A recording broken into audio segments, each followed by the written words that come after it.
काम करते थे। दरअसल ये राष्ट्रवादी नहीं बल्कि राष्ट्र विवादी लोग हैं।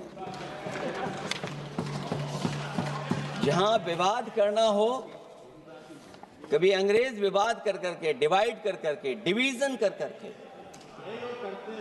राज किया करते थे। सभापति महोदय, आज भी वही रास्ता कुछ लोग अपना रहे हैं। वो डिवीजन का रास्ता अपना रहे हैं, डिवाइड का रास्ता अपना रहे हैं, दरारवादी रास्ता अपना रहे हैं। इनका इतिहास खंगाला जाए कि इन्होंने आजादी के पहले और आजादी के बाद वंदे मातरम क्यों नहीं गाया। ये सभापति महोदय, आज जब हम वंदे मातरम पे इतनी चर्चा कर रहे हैं, जिस भाव से हम लोग यहाँ बैठे हैं, कम से कम ये भी खंगाला जाए इतिहास में कि वंदे मातरम कुछ लोगों ने कब गाया। उन मुखबरों से ये सवाल पूछा जाए कि स्वतंत्रता के बाद भी उन्होंने अपना गीत क्यों बनाया। उनकी एक रंगी सोच ने तिरंगा क्यों नहीं फहराया। वंदे मातरम सियासत के झूठे राष्ट्रवादियों के लिए नहीं है। गलत लोगों की गलत मंशा पूरा देश समझता है और केवल यही नहीं ओन करते हैं। कभी कभी भारत माता का जो चित्र है, जो पेंटिंग कभी बंगाल के महान लोगों ने बनाई थी,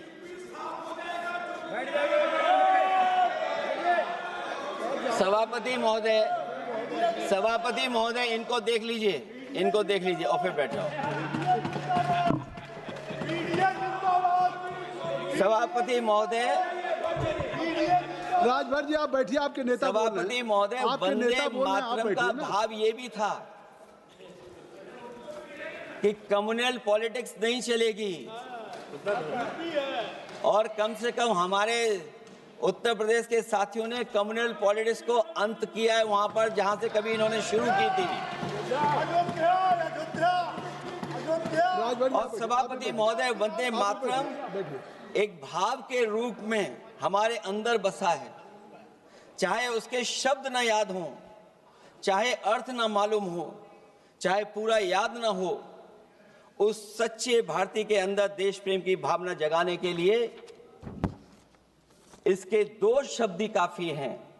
जो सच में देश की एकता और अखंडता चाहते हैं, जो भाईचारे को बुनियाद मानते हैं, उनके लिए दो शब्द भी पर्याप्त हैं जो इस वंदे मातरम से हमें मिलते हैं।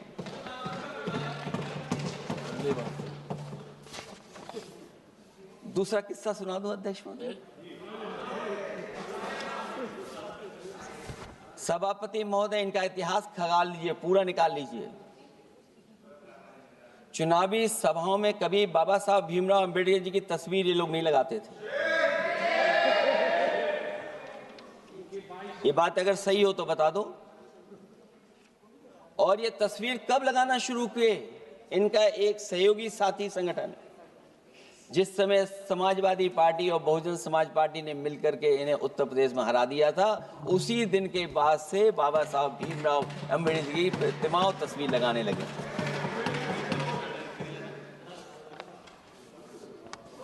इसलिए सभापति महोदय, ये वंदे मातरम केवल गीत नहीं है। गीत के साथ साथ आज हमें ऊर्जा भी देता है। उस समय क्रांतिकारियों को ऊर्जा मिलती थी, एकजुटता का नारा था, हम साथ लेकर के चल रहे थे सबको, और देश के सभी लोगों ने जाति धर्म को भुला करके एक साथ मिलकर के वंदे मातरम के सहारे अंग्रेजों को भगाने का लगातार कोशिश की। और अंततः परिणाम ये हुआ कि जब देश जागा, वंदे मातरम के साथ साथ जय हिंद का नारा, इंकलाब जिंदाबाद का नारा लगा करके अंग्रेजों को इस देश से भगाने का काम किया। आज सभापति महोदय, जब हम चर्चा कर रहे हैं, हम कैसा देश बनाना चाहते थे और किस दिशा में हम लोग देश को ले जा रहे हैं। सभापति महोदय, मुझे अच्छा लगा कि प्रधानमंत्री जी ने वो बात याद दिलाई कि अंग्रेजों के जमाने में अगर बच्चे भी वंदे मातरम गा देते थे तो उन्हें देशद्रोही के कानून से जेल भेज दिया जाता था।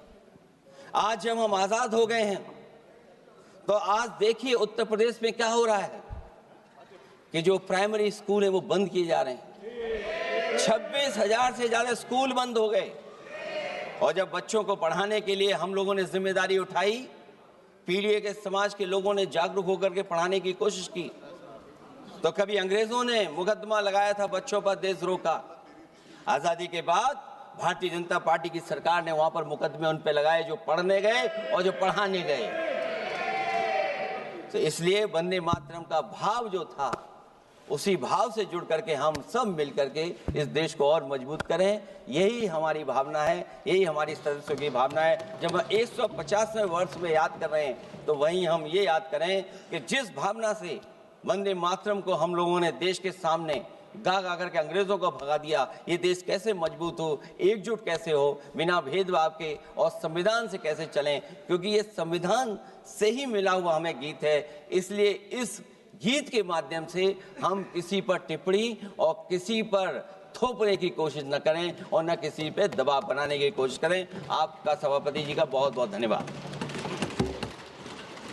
डॉक्टर कौकोली घोष दस्तीदार जी।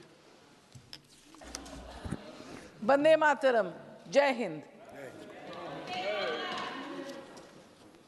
नमस्कार सभापति মহাশয়, আজকের আলোচ্য বিষয় বন্দে মাতরমের সার্ধ শতবর্ষর উদযাপন। এই সভার বাইরেও সমগ্র দেশবাসীর কাছে আমার শ্রদ্ধাপূর্বক নিবেদন, হোক বন্দে মাতরম শুধু জাতীয় গীত নয়, শুধু প্রার্থনা নয়, শুধু কাব্য নয়, এ প্রত্যেক ভারতবাসীর হৃদয়ের গভীরে এক সংকল্প, এক চেতনাবোধ সৃষ্টিকারী আবেগ, যা হাজারো হাজারো লাখো লাখো কণ্ঠে ধ্বনিত হয়ে ভারতবর্ষের স্বাধীনতা সংগ্রামকে এগিয়ে নিয়ে যেতে উদ্বুদ্ধ করেছিল। অবশ্য আজ যারা ক্ষমতাসীন তাদের পক্ষে বোঝা মুশকিল, কারণ মুচলেকা দিয়ে তাদের পূর্বসূরি সাভারকর যখন নিজের মুক্তি সুনিশ্চিত করতে এবং ব্রিটিশ সাম্রাজ্যবাদের তাবেদারিতে নিযুক্ত হয়, তখন কিন্তু 64% 585-র মধ্যে 398 জন বাঙালি সেলুলার জেরে আপন মুক্তির কথা না ভেবে দেশ ও মাতৃকার মুক্তির জন্য লড়ছে। কেনা শুনেছে একবার বিদায় দে মা ঘুরে আসি, হাসি হাসি পড়ব ফাঁসি দেখবে ভারতবাসী। একটি সর্বকনিষ্ঠ শহীদ ক্ষুদিরাম বসুর গলায় ধ্বনিত হয়। फांसी के तख्ते पर चढ़ते हुए आपातकाल की जंजीरों में जकड़ा हुआ था।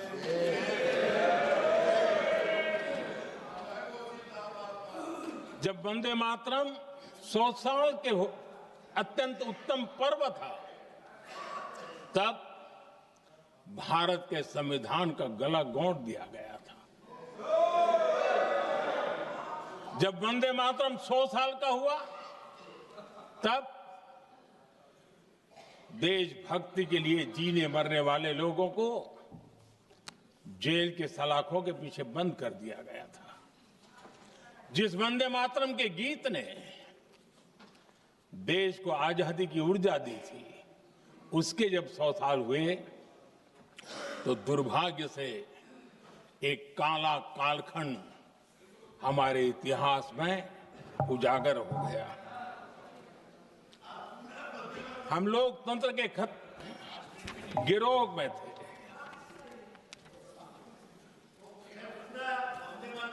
आदरणीय अध्यक्ष जी, 150 वर्ष उस महान अध्याय को, उस गौरव को पुनः स्थापित करने का अवसर है। और मैं मानता हूं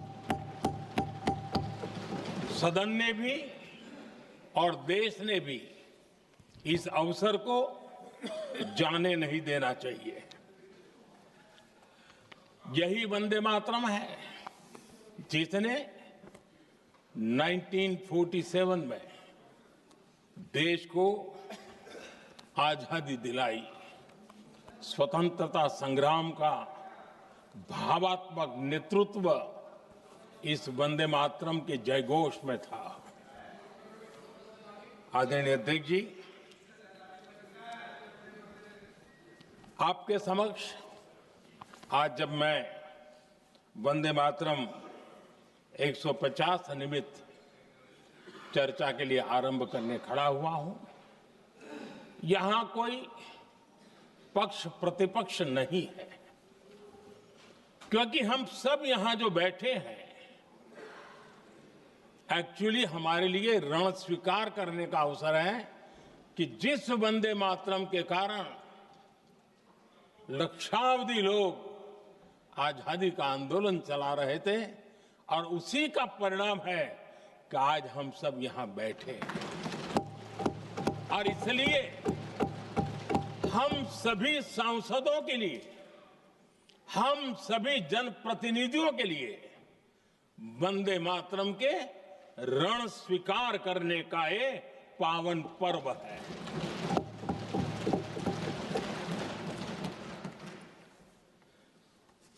और इससे हम प्रेरणा लेकर के वंदे मातरम की जिस भावना ने देश की आजादी का जंग लड़ा, उत्तर दक्षिण पूर्व पश्चिम पूरा देश एक स्वर से वंदे मातरम बोल के आगे बढ़ा।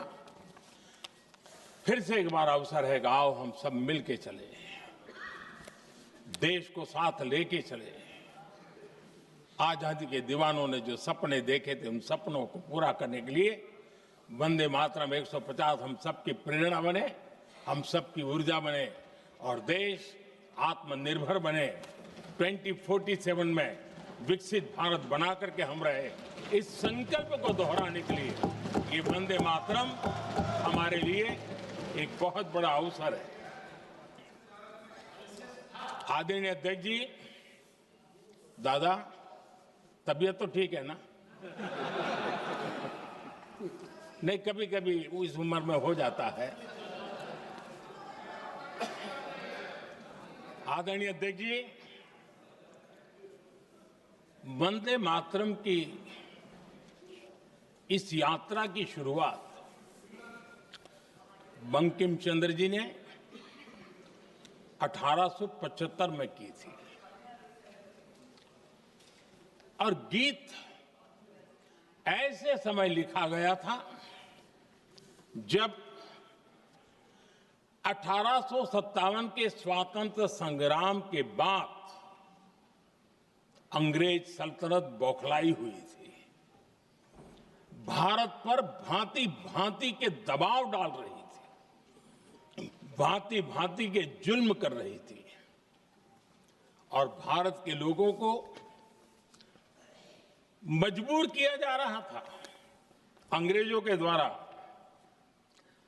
और उस समय उनका जो राष्ट्रीय गीत था, गॉड सेव द क्वीन, इसको भारत में घर घर पहुंचाने का एक षड्यंत्र चल रहा था। ऐसे समय बंकिम दा ने चुनौती दी और ईंट का जवाब पत्थर से दिया और उसमें से वंदे मातरम का जन्म हुआ।